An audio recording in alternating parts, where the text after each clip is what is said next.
Hello everyone, my name is Dr. Faizan Ali from Research Beast. Welcome to this new video. Before I get into this video, I obviously want to wish everybody very quick go through this virus situation that we are having. Having said that, I would urge everybody who's watching this video from wherever to please listen to the health authorities and your government officials on how to deal with the virus and how to go through it. Please follow the instructions so that this virus can be dealt with as soon as possible. Of course, things like social distancing, isolating yourself, and all those things are for your benefit. And I really hope that you can listen to the authorities in your country so that this issue can be solved as soon as possible. Not only for you, but also for the vulnerable populations in every country that are really having a higher risk of being affected by this virus. Thank you very much. Hey, what's up? Faizan here from Research Beast. On this channel, I share different tips and tricks for researchers, different motivational talks, and I also talk to experts about the research methods or anything related to research. So, if you're interested in content like this, please consider subscribing to the channel. Now, in relation to this virus, as you may know, that many universities have gone online. Uh, Many universities have moved their face-to-face teaching to online teaching, and as such, the faculty is required to teach online. Now, everything is good. The problem is that not many people are used to teaching online, or many people do not have experience teaching online, or some people who have taught online in the past have taught way back to 5 years, 10 years ago. Technologies have changed, students have changed. So obviously there's a big issue on how do we teach online. So some of my friends actually asked me on Facebook to share some of the tips or some of the tools that I use to teach online. And also, you know what? The background is pretty much yellowish with me. So what I'm going to do is I'm going to go very quickly and change my shirt so it's easy and less distracting.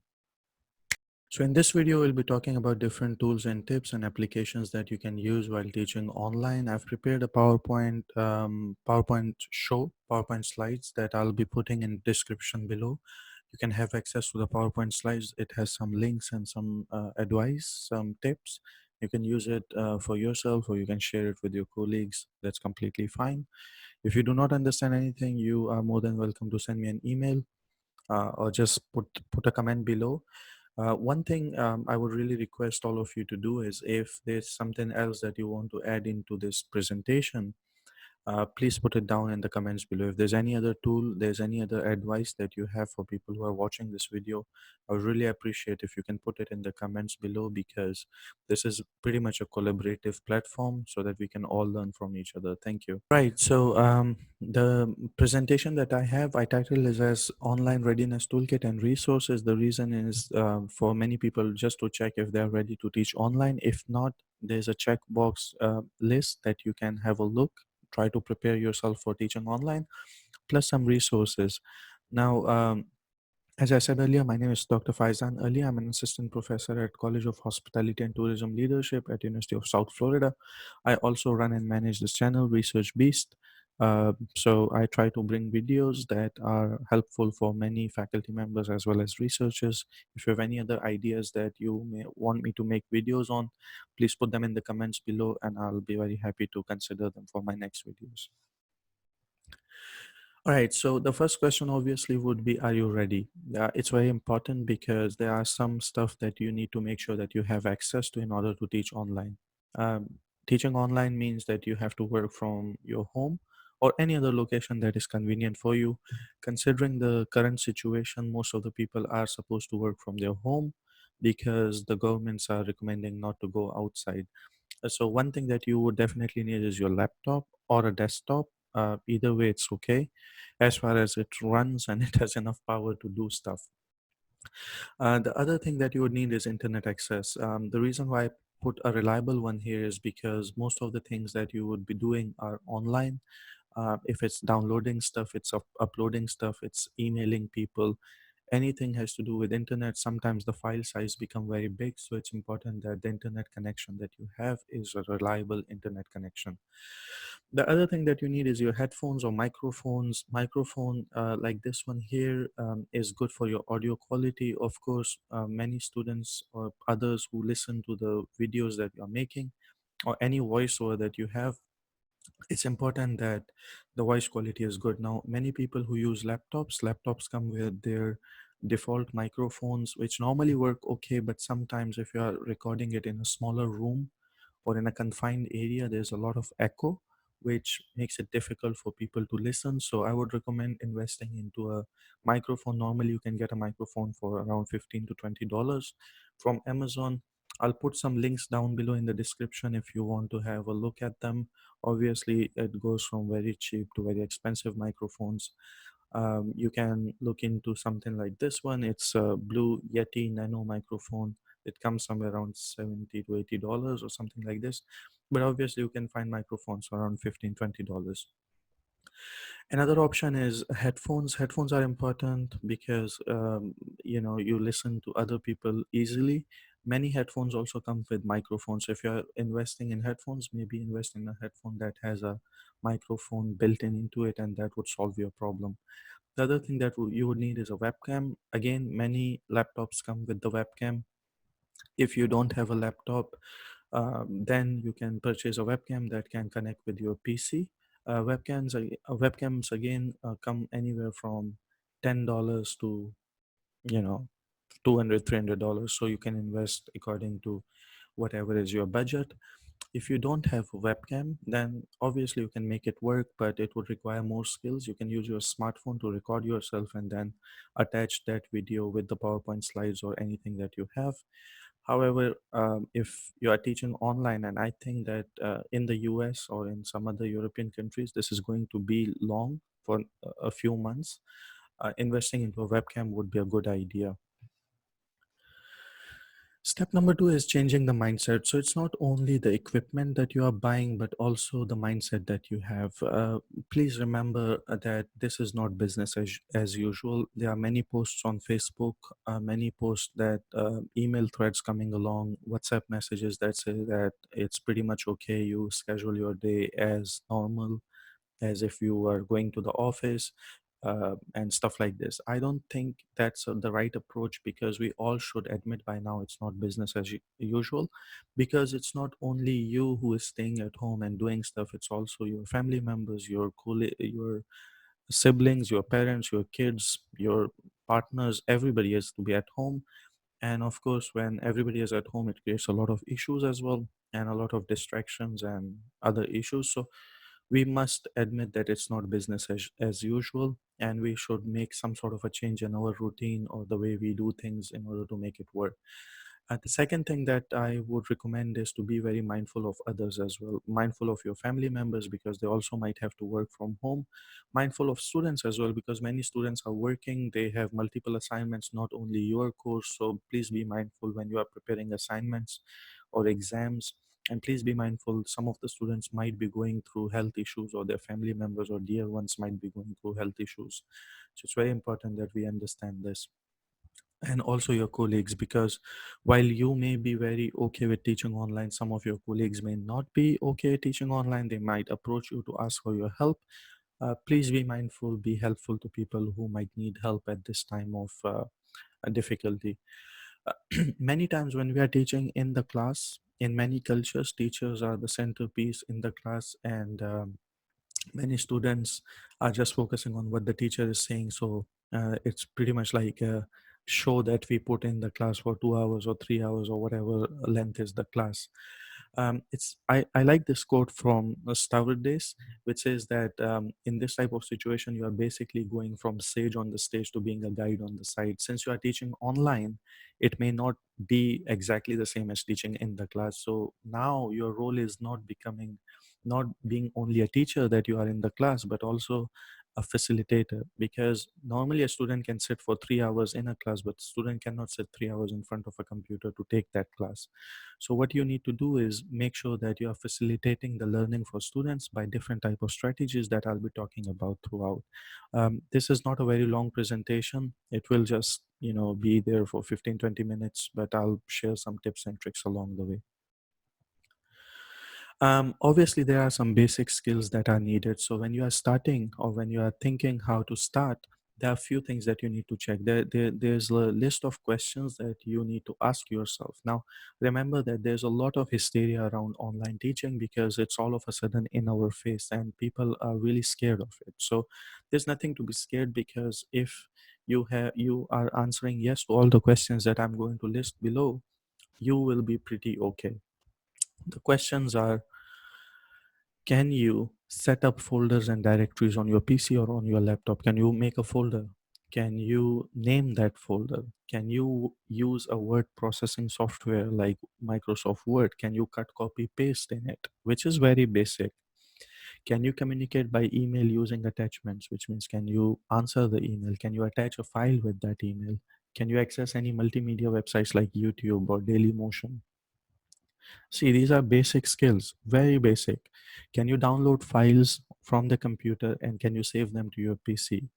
Can you modify those files, rename them, or add something to those files and upload them back to your institution learning management system, just like Canvas, Moodle, Blackboard, or anything like this? Or can you attach them as attachment in the email? And then, are you able to contact the relevant person at your university if you are stuck in any type of situation? So if you can answer yes to these questions, it means you are ready to go and teach online because you have the basic skills. These are the basic skills, and if you can do them, you're pretty okay teaching online. The next step is, before I go into the next step, it's important that I put another favorite quote of mine, and that is, I'm a tech guy. I love technology. If you leave me in Best Buy or any technology store, I would spend there weeks. It's completely fine. I love technology. But this quote is very interesting, and that says that techies don't necessarily make the best online instructors, and interest in teaching comes first, technology second. So remember that technology or online teaching platforms are just tools to facilitate the mode of teaching, unfortunately, that we have right now, and that is online. You still are the teacher. You still have to provide that pedagogy into your teaching. You still have to apply different type of teaching strategies. The only thing is that the medium has to be through technology, and pretty much it's not constant. It's not going to be there forever, but we have to go through this, so there's no way around it.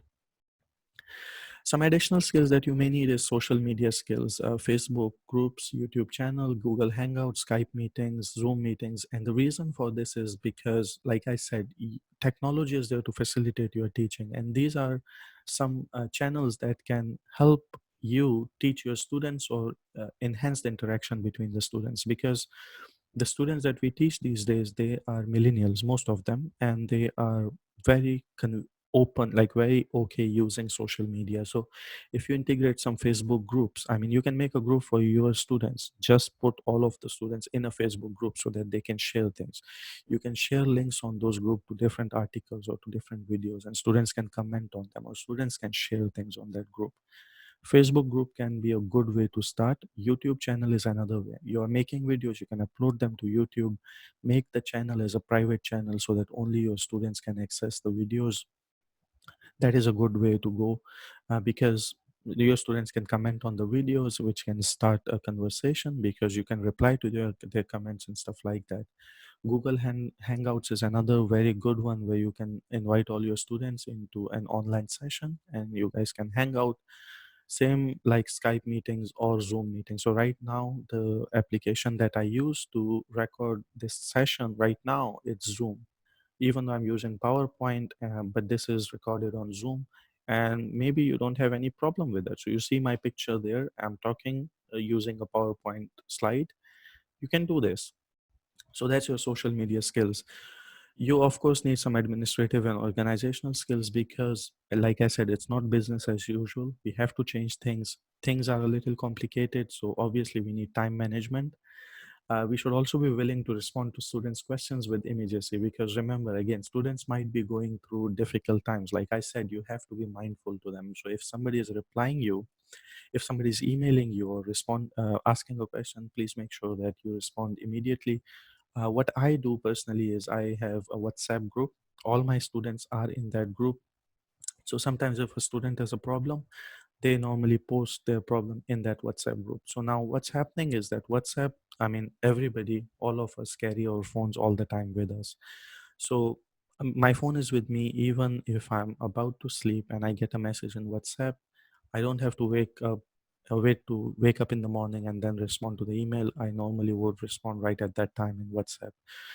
Two benefits. One, students get their answers right at that time, because sometimes student may find a limited amount of time to finish the assignments or anything that they might have problem with. So if you respond immediately, that's really good for students. Number two, if you have a WhatsApp group, sometimes many students may have the similar question, and if you respond to one of them in the WhatsApp group, other students may also see that, and then that way you don't have to repeat your answers again and again, and students can also know what the problem is or how to solve that problem. The third one is proficiency with gradebook and ability to submit grades. Now, normally many professors or many faculty members use manual grading and then they provide the feedback in the class. Since we are not doing that anymore, it's important that you have some sort of proficiency with gradebook. You can use Excel to start if you don't have anything else, but most of the universities have learning management systems like Canvas, Moodle, Blackboard, or whatever. There's gradebook integrated into that, so you can use gradebooks to make sure that students are getting feedback on time. And the last one is monitor and follow up with academic integrity issues. So just because you are not in the class, you are not seeing students face to face, students shouldn't take it lightly and shouldn't indulge into academic integrity problems. So make sure that you are monitoring and following it up. The third one is pedagogical skills and teaching approach. Like I said, you are using technology, but you are still teaching. So it's important that you are applying some sort of pedagogical skills and the teaching approach. If you want to be successful in online teaching, make sure that the learning model is student focused. Your focus should be more on students. So the videos that you make should be really focusing on the student to facilitate their learning. Instructors' focus should be on supporting and guiding learning, not delivering content and instruction. So if I open up a PowerPoint slide and I just start teaching it just like I would teach in the class, it's not going to work, because the attention span for most of us is very short. There's no way for any student who can go and sit down for 3 4 hours and listen to a 4 hour or 3 hour long lecture. So a good idea is maybe make smaller videos, maybe smaller chunks of the content, and put them online so students can watch those shorter videos whenever they have time, and they can respond to the questions accordingly. uh, Another thing is to think about asynchronous or synchronous communication. Normally, for the classes, like what I'm doing is with my graduate students, I'm doing synchronous class, which means that normally our class is on Tuesday at 5 p.m. to 8 p.m. I'm going to do the same thing. The only thing is that we are not going to meet face to face, but we are going to meet on Zoom online at that time, which is synchronous teaching. So I'm teaching at the same time. The reason is because the course I'm teaching is research methods. Many of the students that I'm teaching are going to go ahead for PhD, and I just feel that they might have a lot of questions and a lot of discussion that is good if we are doing it right at that time synchronously. But those of you who do not have a lot of experience in teaching online, my suggestion is to look into asynchronous, which means that you can block out one Sunday or Saturday, you can make multiple videos or multiple modules, put them online, and then let students watch them at their time, whenever they have time. You can give them deadlines for a week or something like that. Of course, I'm not telling you how to teach, just some suggestions. So if you are new to online teaching, asynchronous can be easy, which means that you record everything, or not everything, just record part of your lectures, put them online, let the students watch them at whatever time it's feasible for them. Of course, you can put deadlines and things like this to make it work for everybody. The last one is basic editing, because mainly online teaching involves some sort of a video recording thing. If you are doing synchronous, it may not be a big problem because it's at that time. But if you're doing asynchronous, then obviously you might need some sort of editing skills because you are recording things, right? So please remember that when you are recording things, just like what I'm recording right now, I might be making a lot of mistakes, but later on, when I'm editing it, I might be cutting some of the spots where I'm making mistakes. So if you have some basic editing skills, you are good to go. Normally, you don't need to be a big video editor or anything. Just you should know where to cut, where to split the video, and how to make the speed adjustment, or stuff like this. So very basic editing skills. There are multiple YouTube videos, 5-10 minutes videos that can make you very okay with basic editing skills. If you're using Apple or Mac, you are lucky because you have iMovie, which is very easy to use and extremely powerful software. You can use that. If you're using Windows for basic editing, you can use a Windows Movie Maker or a video editor, that both are built in into Windows. You don't have to install something new, and you can work with that one. All right. Now, tools for lecture delivery. So there are multiple tools, of course. All of them have some benefits and some limitations. There's Zoom. Some main ones are here. These are the ones that many people use: Zoom, Microsoft Teams, Skype, Cisco WebEx, GoToMeeting, and stuff like this. Now, I have used all of them. My favorite ones are Zoom and Microsoft Teams. The reason is because they're very easy to use and they're pretty stable. I've used Skype. Skype is good, but Skype is very unpredictable. Sometimes you get very good quality, sometimes it's just so shaky. Cisco WebEx is good, but it has a lot of installation and this and that, so it's not very easily integratable. GoToMeetings is also good, but again, GoToMeetings have a very heavy price plan. So normally, I would recommend Zoom or Microsoft Teams. Many universities are actually using these two, and they are recommending everybody to use these two. I'll explain. My personal favorite is Zoom. Of course, I'll tell you why it is, but either of them is okay. However, if you are okay with using Skype or Cisco WebEx, then by all means, you can go ahead and use them. So Microsoft Teams, it's a collaboration tool. It's pretty much like where you put Facebook Messenger, Zoom, and everything all together. So it's like a place where a team can work together on documents and stuff like this for communication. So there's a chat feature, there's a collaboration feature. Of course, there's a video call, audio call, and these type of things. Zoom also has some of this stuff, but Zoom is mainly a web conferencing software. So you can, call multiple people at the same time to have these type of meetings. Now, Microsoft Teams, why is it popular? It's because many people are using Microsoft Office, Word, Excel, PowerPoint, this and that. And Microsoft went ahead with Office 365 Suite, which is very collaborative. So multiple people can work on the same document at the same time. Teams is part of that. So if you are into Microsoft Office and everybody in your class mainly is using it, Microsoft Teams is a good package. You can go ahead with that. However, if you are interested in high quality video conferencing, then you can use Zoom.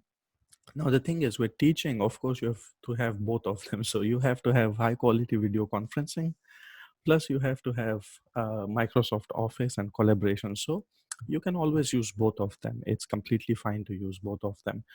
Um, I'm going to show both of them to you very soon. With Zoom, the benefit is that you can get a free account. Just go to zoom.us, and then you have to register there. When you register, anybody can register. If you have money, you can buy the paid version, which is very good. If you don't have money, get the free version. With the free version, you can record as much as you want. Like right now, I'm using free version. I'm recording this lecture. It's already, I'm recording this video. It's already an hour that I'm recording. I'm gonna go ahead. So it's fine. Like if you are teaching asynchronous and you are doing something like this, you are completely fine. However, if you have to meet with students or if you have to deliver a lecture, then the problem is that you are limited to 40 minutes. So after 40 minutes, your meeting is going to stop. Now, you obviously can find your way around it. So what will happen is you're going to give students one ID. Uh, it's a number. So basically, And there are a lot of videos on YouTube. What you have to do is in the settings, you go pick up an ID. What do we mean by ID? There's an ID for Zoom. I'll show you everything very soon. And then your students, all you have to tell them is that when the meeting finishes, they have to click on that link again that you will send to them in the start. So that link is the invitation link. So only people who have that link are going to be able to join your meeting. The features of Zoom is you can share your screen. Like right now, you see the screen. You can record it. I'm recording it, of course. That's why I'm using it in YouTube. You can record audio, video. You can also have presenter mode. So right now, you see my picture right here on the top. There's presenter mode, and anybody can join from any device. So if somebody is joining from their phone, iPad, their laptop, any other tablet, their desktop, whatever, they can join. People can also join from their phone. So if they don't have, let's say, internet connection, they just need to dial a number and join the meeting with the phone. So it's a very good and very powerful software, very stable. We have been using it for all our official meetings in at USF. It has been pretty well. And I see that many more people that I have meetings with in internationally or other countries, pretty much a lot of them are using Zoom. So that's a good software. Now, if you want to see Zoom, normally what will happen is this. So basically what we will do is zoom.us. So,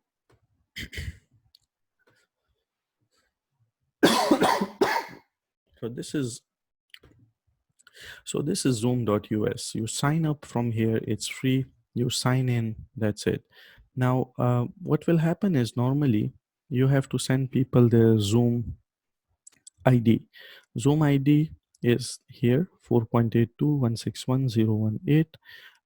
And then if let's say somebody else has to join the meeting, they just need to click on this join a meeting, they put their ID here and join.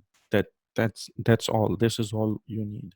Of course, because I'm using Zoom, I cannot show you exactly how it is done, but there are many videos on YouTube that you can use in order to find out how to use Zoom. The other one is Microsoft Teams. So Microsoft Teams look like this. Basically, what you need to do is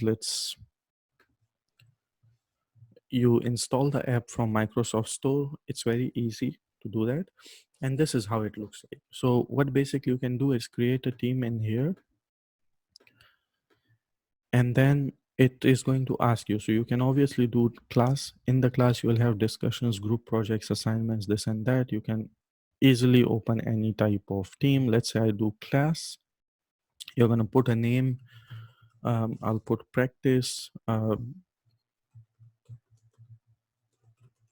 just adding some stuff into it. Okay, so now from here, you can obviously, do different things. If you are within an organization, you can find people here. If not, just skip this one. And now what will happen is you are in this practice group. You can upload class materials, upload anything from your computer. So here you can go upload anything that you have, you can upload from here.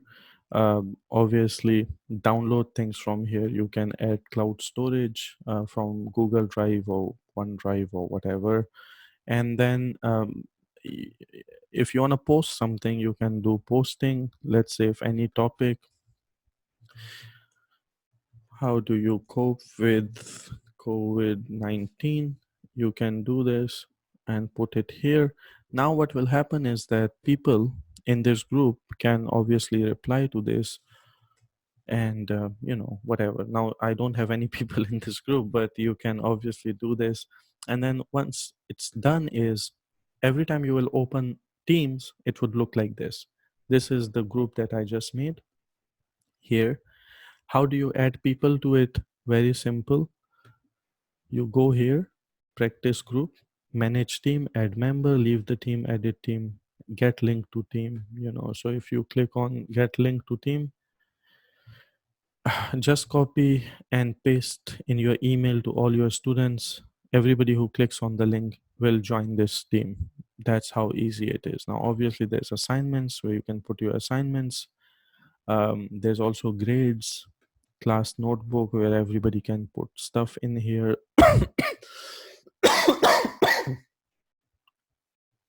So, so this is what Teams is.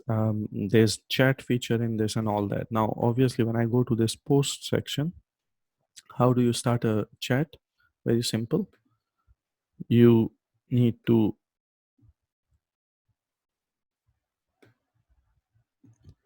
look here. If you look here, from here you can do attachments, emojis, gifs, stickers. Here's Meet now. So when I click on this, um, I'm gonna do Meet. I can't. Okay. So this is how you do it. So all your team can meet at that time. Okay, this is normally what needs to be done. I'm sorry for audio at that time because it's duplicated. So, but this is how you work with teams. So I hope that you get an idea of how to run with teams, how to go with Zoom and stuff like that. All right. Now, obviously, there are some other things that you can do. One of them is record within PowerPoint. This is recommended for lecturers. This is very easy. You don't need any third party application. Extremely, extremely easy. How you can do it, I am going to get out of the presentation mode. I'll go to the start of my presentation right here. And if you see here, slideshow, this slideshow, if you click on it, you will see record slideshow. So I click on this one. It is going to put me into presentation mode that normally we have. Here you have record button, stop and replay. Of course, when you click on record, it's going to record. Right now, I'm not doing it because I'm already recording through Zoom. But if you click on this, you will see something like this. So right now, if you see it's paused and it's record, stop, pause, it's recording. You can put your audio on this file. Um, okay, let me go ahead here in settings. Now I cannot change things because I'm using Zoom, but you can select the microphone, you can select the camera. And if you look here, here are some options. So normally what would happen is if you click on this camera, you will see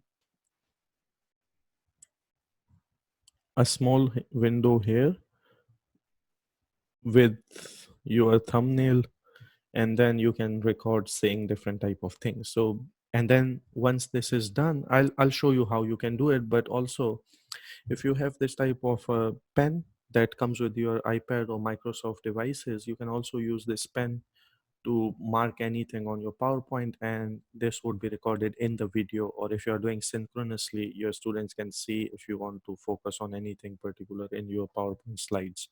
So you can do these type of things.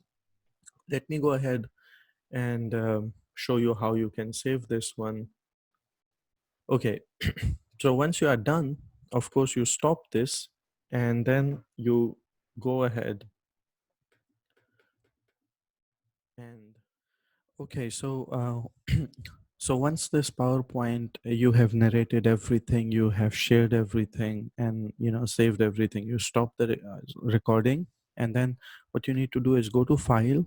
In here, you would see an option called Export. Click on Export. Here it shows change file type. This. You are interested in creating a video, so you're going to click on Create a Video. Large file size, full high quality. This one is full HD. Use recorded timings and narrations. Either way, you can go with either way. You can click on this one. Maybe decrease the size if internet is a problem. If your students are coming from places where internet is an issue, of course, you can reduce the size. You can, this is a personal preference. 720p works very okay. 480 works okay as well because you're using PowerPoint. And then here, don't use recorded timings and narrations. You should always use recorded timings and narrations, because remember, when you are doing the recording, at that time each slide has its own audio. So if you click on this one, click on create video, and then it's going to ask you the location for saving the video. You create, let's say I'm going to save it on desktop. Click on save, and then when you go to desktop, here it is saved. So let me turn it on. You are going to see it. H- Here is that video.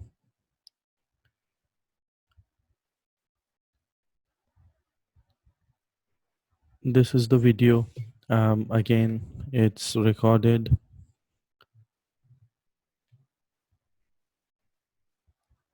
And if you remember this place, I told you normally when you record it, if your Windows, normally if your camera it works, and normally it would, yeah, in this place would be a small window that shows your picture when you are recording this video. So again, this is an interesting tool as well. You don't need anything else. So you can save this video and then send it to your students. Hey guys, if you think you are getting some value out of this video, please do not forget to hit the like button and also subscribe to the channel. I would also appreciate if you can share this video within your social networks or within your networks of people that may need this video. Going back to the video. So the other one that you can use is called Google Chrome Soapbox add-in. It's very interesting, very simple to use. You don't have to download anything. However, what you need to do is uh, add in one application into your Google Chrome. And what you can do is very simple. Go here, uh, Google Chrome add-ins, and once you get in here,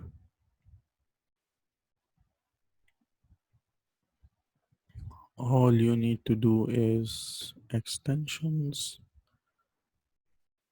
and in here you need to find soapbox. This soapbox video recorder, this is very interesting. As soon as you install it, then what you will see is something like here. Okay, so once you install this one, you will see soapbox in here.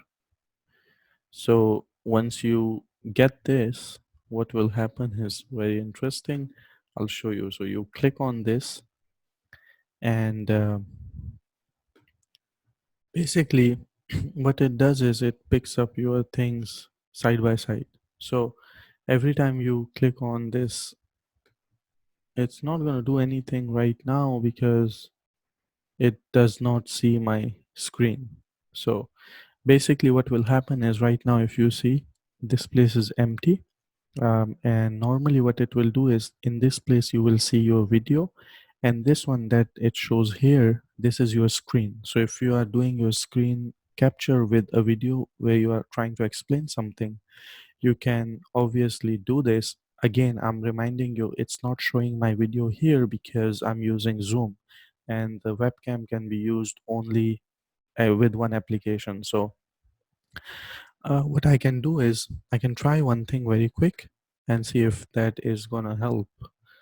So let's see, stop video from there, cancel this one, cancel this one, click on this. Yes. So here, so basically the one that you see here, I can change this one, Microsoft camera, the microphone and all this. So basically what will happen is this is asking you to get into the middle of this too. So I do this, start recording, and let's see. My picture is not coming here because the computer is not sure on which picture to pick up from Zoom or Soapbox.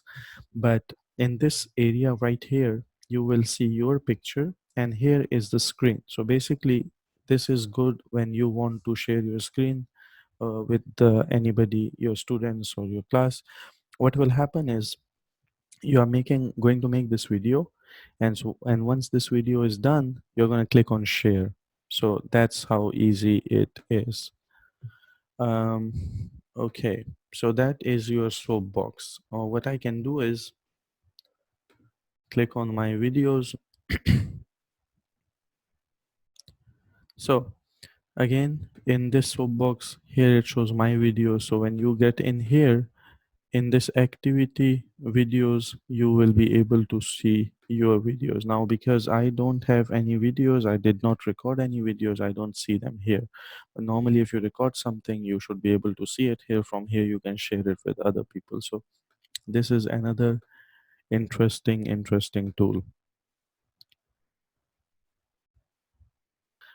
Let me share a couple of other things with you. uh, Okay, another one that you can use is G Suite. Now, this is all Google. So, Google, what they do is they have a training available, and if you have time, I would highly recommend you to looking into it. There's a link that is available in this PPT. And if you look here, what Google has done is they created this special section on distance learning for especially for coronavirus. And if you see, there are some trainings. First day of Google Forms, Classroom. Now, those of you who do not have any learning management system, I would recommend you looking into this, because Google also has integrated document system, Word, Excel, all those type of things. They call it document and numbers and something like that. So all that is there. There's also first day of Google Classroom and stuff like this. So look into this resources, pretty interesting. There are also G Suite for Education, where it shows classroom and all this. So I'm going to go to G Suite for Education. You can sign up, your students will have access to everything, and from here you can also work with students. So this is another method. The last thing I want to tell you is make sure you use some sort of a cloud-based service. Use Microsoft OneDrive or Google Drive, or what else is there? Dropbox is there, um, iCloud is there. Whatever you are using, use some sort of a cloud-based service, and the benefit of that is you can put everything there and students will have access to it. So just now, the video that I saved from PowerPoint, you can put it into cloud, OneDrive, or whatever you are using, and add all your students to that drive. Everybody will have access to it, and they can get the video without any problem. So again, these are just some of the tools that I use. Some of the stuff that I've been using works very well for me. But it depends on you. I mean, if you want to use it, go ahead. Again, I want to remind everybody who is watching this video, if there's any other tool that you use or any other thing that you think would be suitable for people in this situation, please put them in the comments below. Share it with a larger audience, and so that it's benefiting for a lot of people. Thank you very much, and I hope that there was some sort of a learning in this video for you. Thank you.